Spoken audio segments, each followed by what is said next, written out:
Okay, here we are, May 8th, and we're checking on the Dandelion wine.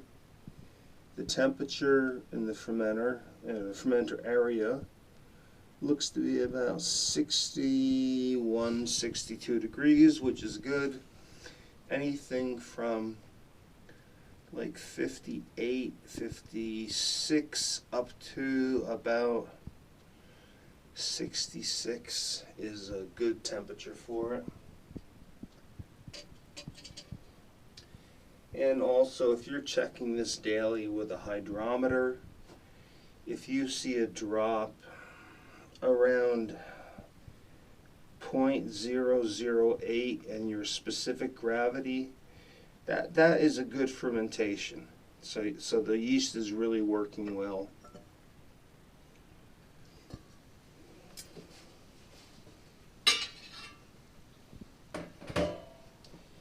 Now, I don't know if I had said it before, but know where you get your dandelions. Don't pick them along a busy highway. Don't pick them where there's going to be pesticides. Try to get a field where there's going to be no chemicals, no pollution, things like that. Now, this, after this morning I had stirred it, is really a very vigorous fermentation. And it's foaming a little bit right now, just so I can show you. And maybe we'll get some of that sound of the gas coming out of it, the CO2 gas. Okay, but let's just get it stirred up a little bit to get some oxygen in it, again, to keep it aerobic, not anaerobic, because the yeast works too hard without oxygen, you will get off flavors and you may not get a complete fermentation, and all kinds of nasty things can happen. So it's just best to give it a good stir, push that fruit cap down, and as you can see, all of this carbon dioxide that the yeast is making as a byproduct as it consumes the sugar. One byproduct is carbon dioxide. The other byproduct is ethyl alcohol.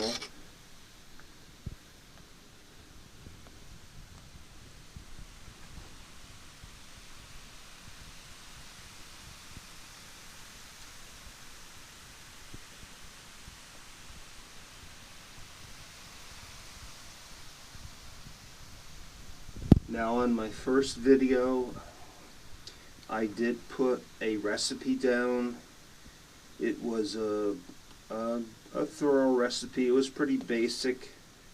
It's not everything and anything you can do with the wine, but is enough to get you started.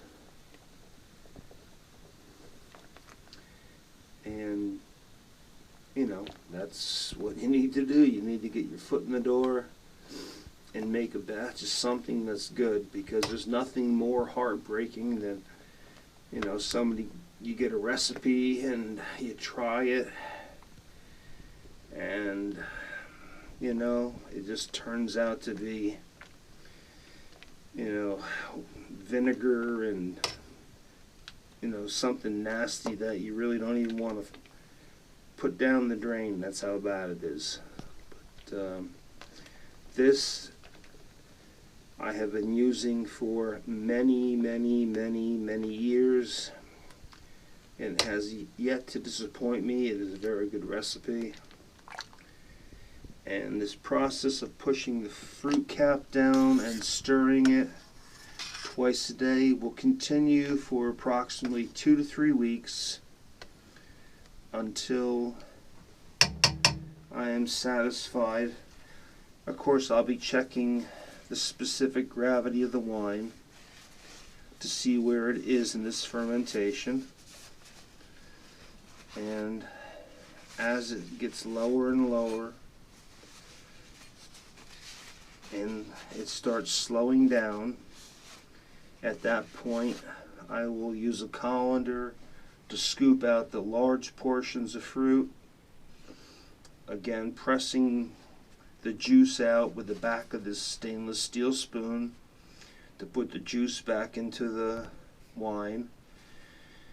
And the fruit, again, that'll go out in my compost pile, and then this will be siphoned off through cheesecloth, and it will be put into a secondary fermenter. If you just hold on a second.